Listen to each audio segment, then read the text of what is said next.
രാഷ്ട്രത്തിനു വേണ്ടി ജീവൻ ത്യജിച്ച ധീരസൈനികരോടുള്ള ആദരസൂചകമായും വിമുക്ത ഭടന്മാരുടെയും സായുധ സേനാംഗങ്ങളുടെയും സേവനത്തെ സ്മരിച്ചും സായുധസേന പതാക ദിനം ആചരിച്ചു. കലക്ടറേറ്റ് ഓഡിറ്റോറിയത്തിൽ മന്ത്രി രാമചന്ദ്രൻ കടന്നപ്പള്ളി ജില്ലാതല ഉദ്ഘാടനം നിർവഹിച്ചു.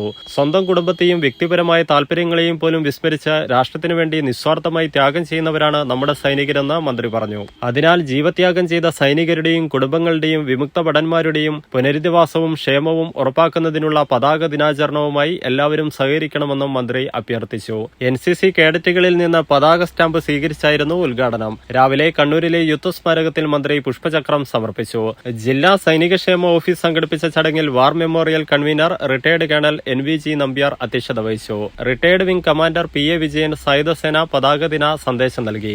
ADMC പത്മചന്ദ്രക്കുറുപ്പ്, ജില്ലാ സൈനികക്ഷേമ ഓഫീസർ KK ഷാജി, ജില്ലാ information officer PP Vineesh, Kerala state ex servicemen league ജില്ലാ president Valsaraj Madayambath, national ex servicemen coordination ജില്ലാ committee president Michael Chandikkulliyil, Akhil Bharatiya Poorva Sainik Seva Parishad വനിതാ wing president retired colonel Savitri Keshavan, air force association Kannur chapter ജില്ലാ പ്രസിഡന്റ് അഡ്വക്കേറ്റ് നാരായണൻ MV, ജില്ലാ സൈനികക്ഷേമ office welfare organiser VP Jose എന്നിവർ സംസാരിച്ചു. വിമുക്ത ഭട സെമിനാറിൽ ജില്ലാ സൈനികക്ഷേമ office head clerk MM Khader വിഷയം അവതരിപ്പിച്ചു.